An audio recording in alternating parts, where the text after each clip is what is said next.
Good morning, everyone. This is class 9th, chapter number 2. What is democracy and why democracy? And today, my topic is first, what is democracy?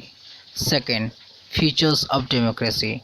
And subtopic is major decisions by elected leaders. इस chapter के माध्यम से आज हम समझेंगे कि लोकतंत्र क्या है, लोकतंत्र की विशेषताएं क्या होती हैं और प्रमुख फैसले निर्वाचित नेताओं के हाथ। मतलब इस चैप्टर के माध्यम से आज हम जानेंगे कि पाकिस्तान में लोकतांत्रिक व्यवस्था कैसी है। Definition of democracy. Democracy is a form of government in which the rulers are elected by the people. Democracy means लोकतंत्र। लोकतंत्र शासन का एक ऐसा रूप है जिसमें शासकों का चुनाव लोगों के द्वारा होता है। इस डेफिनेशन से हम ये समझ रहे हैं कि डेमोक्रेसी में जो भी चुनाव होंगे उसमें लोगों की भागीदारिता होगी, लेकिन वो कौन से लोग होंगे, इलेक्टेड कौन करेगा, सरकार किस टाइप की होगी, शासक किस टाइप के होंगे, इस पे हम लोग आगे चर्चा करेंगे। We have started with a simple definition that democracy is a form of government in which the rulers are elected by the people. But this raises many questions. हमने इस सरल परिभाषा के साथ शुरुआत की थी कि लोकतंत्र शासक का एक ऐसा रूप है जिसमें शासकों का चुनाव लोगों के द्वारा होती है, पर इसमें बहुत सारे सवाल खड़े उठ पड़ते हैं जो मुख्यतः इस प्रकार हैं। First, who are the rulers in this definition? Which official must be elected for any government to be called a democracy?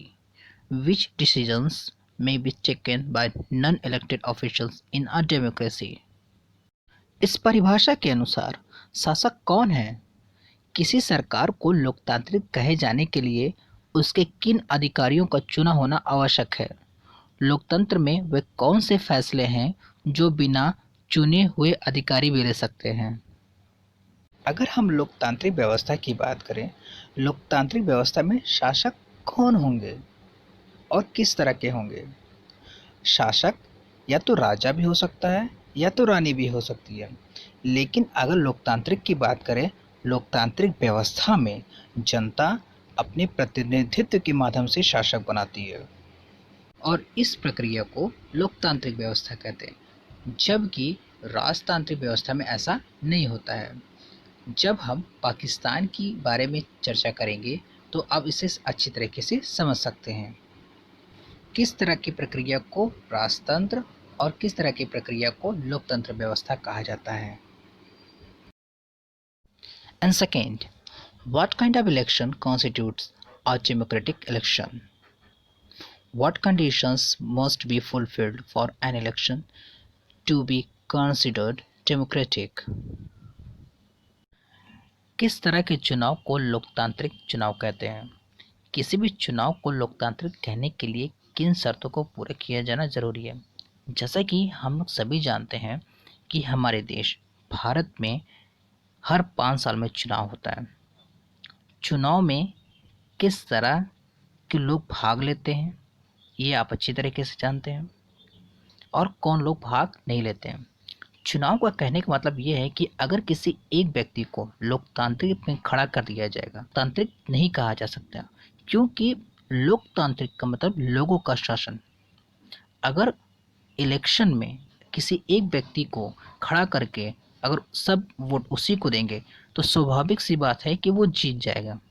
लेकिन यहाँ पर हम लोग कर रहे हैं बात इलेक्शंस की। लोकतांत्रिक चुनाव को या लोकतांत्रिक सरकार बनाने के लिए किस तरह का चुनाव होना चाहिए, इस पे हम चर्चा कर रहे हैं। हम चाइना और पाकिस्तान के माध्यम से इसे समझ सकते हैं। Third point, who are the people who can elect rulers or get elected as rulers? Should this include every citizen on an equal basis? Can a democracy deny some citizens this right? वे कौन लोग हैं जो शासकों का चुनाव कर सकते हैं या खुद शासक चुने जा सकते हैं? क्या इसमें प्रत्येक नागरिक के बराबरी की हैसियत से भाग लेना जरूरी है? क्या कोई लोकतांत्रिक व्यवस्था में अपने कुछ नागरिकों को इस अधिकार से वंचित कर सकती है? कहने का मतलब ये है कि वे कौन से लोग, मतलब लोकतांत्रिक व्यवस्था में किसी के साथ भेदभाव नहीं किया जा सकता, लेकिन यहाँ पे एक शब्द आ रहा है, वे कौन से लोग। यहाँ पर एक 15 साल से कम उम्र बच्चों को भी और उससे बड़े बच्चों को भी, वे सब लोग तो एक ही लोग में तो आते हैं, लेकिन यहाँ पर वही लोकतांत्रिक व्यवस्था में भाग ले सकता है जिसकी उम्र 18 साल से पूरी हो चुकी हो। यहाँ पे इसी शब्द का प्रयोग किया, वे कौन से लोग, मतलब जिसकी आयु 18 वर्ष से पूरी हो चुकी हो वही लोग लोकतांत्रिक व्यवस्था में भाग ले सकते हैं, अन्यथा उससे कम लोग लोकतंत्र में नहीं भाग ले सकते। Fourth point, finally what kind of a form of government is democracy? Can elected rulers do whatever they want in a democracy? Or must a democratic government with some limits? It is necessary for a democracy to respect some rights of the citizens. सरकार के किस स्वरूप को लोकतंत्र कहेंगे? क्या चुने हुए शासक लोकतंत्र में अपनी मर्जी से सब कुछ कर सकते हैं, या लोकतांत्रिक सरकार के लिए कुछ लक्ष्मण रेखाओं में बनकर काम करना जरूरी है? क्या लोकतांत्रिक शासन व्यवस्था को नागरिकों के कुछ अधिकारों को आदर करना चाहिए? कहने का मतलब ये है कि लोकतांत्रिक सरकार में शासक किस तरह का शासन करता है, राजतंत्र का या लोकतंत्र का? मैंने कि जैसे कि आपको बताया है कि पाकिस्तान के उदाहरण से आप समझ सकते हैं जो हम लोग आगे चर्चा करने वाले हैं।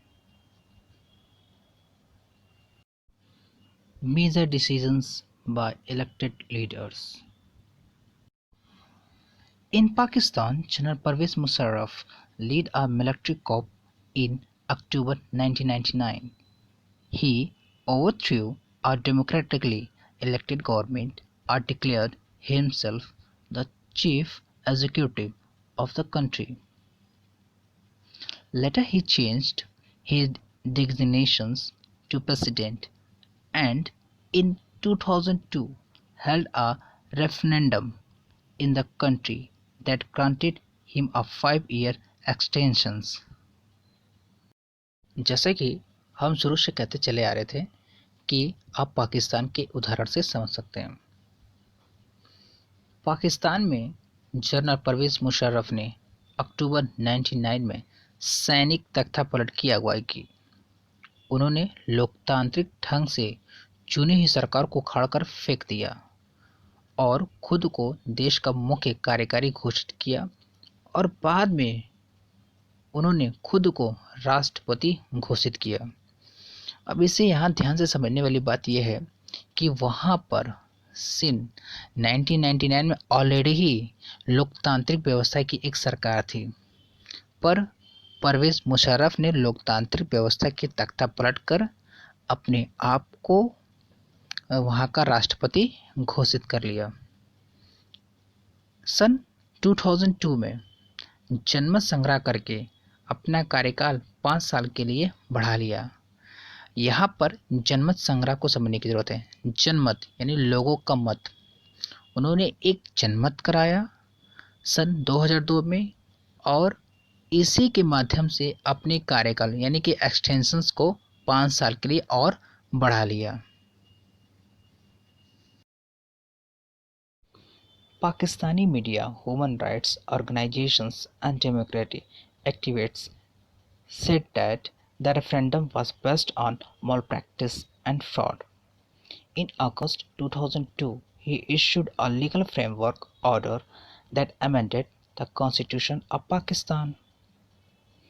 According to this order, the President can dismiss the National and Provisional Assemblies.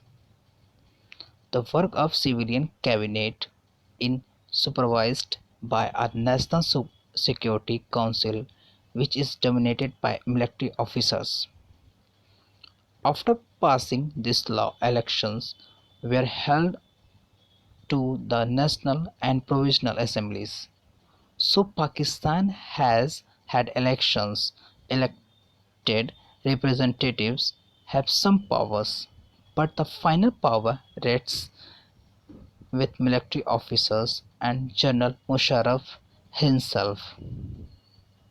जैसे कि हम लोग यहाँ पर पाकिस्तान के बारे में बात कर रहे हैं, जैसे कि हम लोग पहले चर्चा कर चुके हैं कि परवेज़ मुशर्रफ ने पहले से ही लोकतांत्रिक सरकार की तख्तापलट की और वहाँ पर अपने आप को परवेज़ मुशर्रफ राष्ट्रपति घोषित कर लेता है। पर बाद में कुछ आंदोलन होते हैं कि पाकिस्तानी मीडिया इसमें मानवाधिकार संगठन और लोकतंत्र के काम करने वालों ने यह आरोप लगाया कि जो जनमत संग्रह हुई है वो एक गलत तरीके से हुई है और उसमें बड़े पैमाने पर धोखाधड़ी हुई है और ये भी कहा जा रहा था कि इसमें बहुत बड़े पैमाने पर गड़बड़ियाँ भी की गई हैं। अगस्त 2002 में उन्होंने एक लीगल फ्रेमवर्क की योजना तैयार की। परवेज़ मुशर्रफ ने 2002 में एक लीगल फ्रेमवर्क की। इस योजना के तहत पाकिस्तान में जो संविधान थे उस संविधान को बदल दिया गया और इस योजना के तहत राष्ट्रपति राष्ट्रीय और प्रांतीय मतलब राज्य को भंग करने का अधिकार था। मंत्री परिषद के कामकाज पर राष्ट्रीय सुरक्षा परिषद की निगरानी होती थी। राष्ट्रीय सुरक्षा परिषद में ज़्यादातर सैनिक हुआ करते थे। इस कानून के पास हो जाने के बाद राष्ट्रीय और प्रांतीय असेंबली में चुनाव कराए गए और इस प्रकार पाकिस्तान में भी चुनाव हुए। चुने हुए प्रतिनिधियों को कुछ अधिकार भी मिले, लेकिन सर्वोच्च सत्ता सेना के अधिकारियों और जनरल मुशर्रफ के पास थे। Clearly, there are many reasons why Pakistan under General Musharraf should not be called a democracy. But let us focus on one of these. Can we say that the rulers are elected by the people in Pakistan? Not quite. People may have elected their representatives to the national and provisional assemblies, but those elected representatives are not really the rulers, take the final decisions. जैसा कि हम लोग ये जान चुके हैं कि परवेज़ मुशर्रफ ने एक लोकतांत्रिक सरकार के रहते हुए भी कैसे तख्तापलट की।